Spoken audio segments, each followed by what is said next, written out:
Shalom saudara-saudari yang terkasih dalam Kristus Yesus. Bahan khotbah kita diambil dari Yoel 2 ayat 23 sampai 27. Beginilah firman Tuhan. Hai Bani Sain, bersorak-soraklah dan bersukacitalah karena Tuhan Allahmu, sebab telah diberikannya kepadamu hujan pada awal musim dengan adilnya, dan diturunkannya kepadamu hujan pada awal dan hujan pada akhir musim seperti dahulu.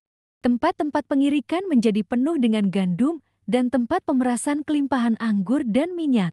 Aku akan memulihkan kepadamu tahun-tahun yang hasilnya dimakan habis oleh belalang pindahan, belalang pelompat, belalang pelahap dan belalang pengerip, tentaraku yang besar yang kukirim ke antara kamu. Maka kamu akan makan banyak-banyak dan menjadi kenyang, dan kamu akan memuji-muji nama Tuhan Allahmu, yang telah memperlakukan kamu dengan ajaib. Dan umatku tidak akan menjadi malu lagi untuk selama-lamanya. Kamu akan mengetahui bahwa aku ini ada di antara orang Israel. Dan bahwa aku ini, Tuhan, adalah Allahmu, dan tidak ada yang lain. Dan umatku tidak akan menjadi malu lagi untuk selama-lamanya. Kemarau yang begitu panjang, beberapa waktu lalu, sempat melanda tempat di mana saya tinggal. Yang bertani mengalami gagal tanam, rumput-rumput di taman pun kering terbakar panas terik matahari.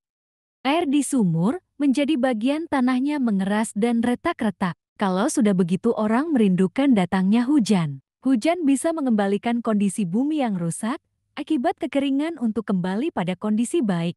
Sadar atau tidak, jalannya kehidupan kita pun bisa seperti itu. Seringkali kita secara tidak sengaja melakukan kesalahan yang bisa jadi membawa konsekuensi berat di kemudian hari.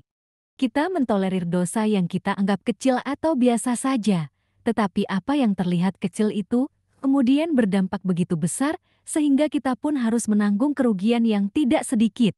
Semakin lama kita membiarkan dosa menguasai kita, semakin lama kita bermain-main dengan dosa, maka semakin sulit pula kita untuk terlepas dari cengkramannya. Akibatnya kita pun terjerat musim kemarau panjang yang merugikan, jauh dari hujan berkat Tuhan. Yang terbaik tentu saja adalah menghindar sebelum kita terjebak di sana, tetapi bagaimana apabila kita sudah terlanjur jatuh akibat dosa? Masih adakah kesempatan kita untuk pulih? Sahabatku, Kitab Yoel berbicara mengenai bagaimana mengerikannya hukuman Tuhan yang dijatuhkan kepada bangsa Yehuda yang secara nasional sudah menyimpang dari ajaran dan ketetapannya. Jika Anda membaca Kitab Yoel, Anda mungkin akan mengalami perasaan mencekam, melihat bagaimana malapetaka kemudian menimpa mereka akibat kesalahan sendiri. Di sana kita melihat adanya serbuan belalang yang merusak pertanian, serta perekonomian mereka dengan sangat mengerikan, membawa kehancuran bagi bangsa itu sebagai akibat dari penyimpangan mereka.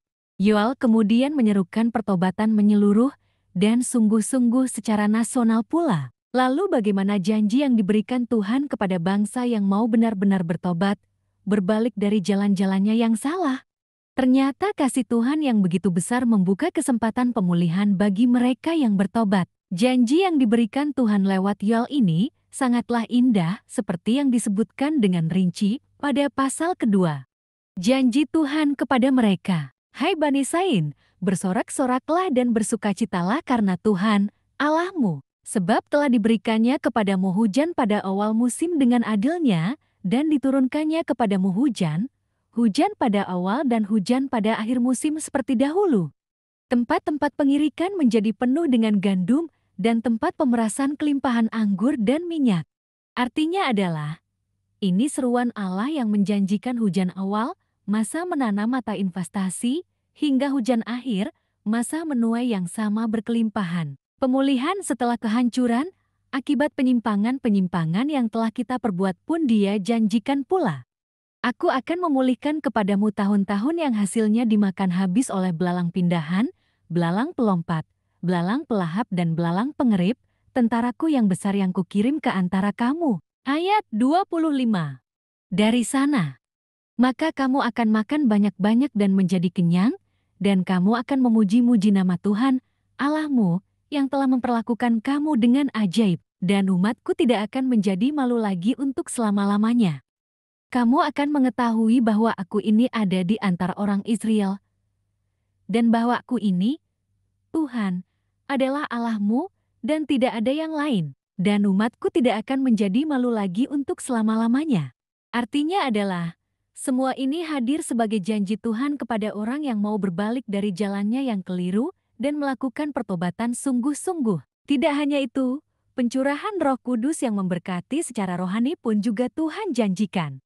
Sahabatku, dengan bertobat, kita akan bisa tetap diam di tanah yang diberikan Tuhan. Tanah seperti apa? Tanah yang berlimpah susu dan madunya seperti yang berulang-ulang disebutkan dalam kitab Keluaran, Bilangan, Ulangan, dan beberapa kitab lainnya. Sebuah tanah yang penuh dengan hujan awal dan hujan akhir. Sebuah tanah di mana segala sesuatu dipulihkan berkelimpahan. Inilah tempat yang seharusnya kita peroleh sebagai pemberian Allah. Dengan bertobat secara sungguh-sungguh, maka kita pun bisa kembali mendiaminya, meski kita sudah sedemikian jauh tersesat dan menyimpang dari tanah yang Dia janjikan itu. Meski menyimpang sejauh apapun, Tuhan tetap menyambut anak-anaknya yang merespon positif kesempatan yang Dia buka untuk kembali kepadanya. Itu tepat seperti apa yang dicontohkan Yesus dalam perumpamaan anak yang hilang. Dalam kitab Yoel pun gambaran Allah yang sama bisa kita saksikan. Tuhan begitu mengasihi kita. Kita begitu berharga dan mulia di mata-Nya, sehingga segala yang baik telah Dia sediakan kepada kita dengan segala kelimpahan di dalamnya. Itu harus kita ingat dan kita syukuri dengan merespon secara positif dan dengan segera. Kalaupun kita menyimpang, sebuah pertobatan sungguh-sungguh akan mengantarkan kita kembali menempati posisi seperti yang Dia inginkan. Tuhan selalu begitu rindu agar tidak satupun anaknya terhilang dan terlepas dari peluang mendapatkan segala yang baik ini. Seruan bertobat pun berulang-ulang kita dapati, bahkan sampai kitab Wahyu. Jika ada hal-hal di antara yang kita lakukan, ternyata masih menyimpang, marilah kita segera berbalik dan kembali kepadanya. Tuhan sudah menyediakan tahun yang penuh buah. Tuhan menjanjikan tahun pemulihan, dan itu bisa menjadi bagian kita. Yang tinggal adalah, apakah kita mau meresponnya secara positif atau tidak. Mari mulai hari baru dengan semangat baru, dengan komitmen baru, sehingga hujan berkat Tuhan tidak ada yang terhalang bagi kita. Jika kita percaya kepada Tuhan, pastilah kita akan mampu menerima janji dan pribadi Allah di dalam hidup kita. Dan kita tahu bahwa dengan iman kita telah menerima janji itu sebagai bukti yang tidak kita lihat. Tidak selamanya Allah akan menghukum umat yang dikasihinya, demikianlah kasih dan anugerah Allah itu ada untuk kita. Pilihan-pilihan buruk yang pernah kita ambil akan menjadi sebuah pelajaran yang berharga. Mari kita menemukan wajah Tuhan, maka Tuhan akan menjadikan keadaan kita baik menurut pemandangannya. Kita akan semakin mengenalnya selama kita mau taat.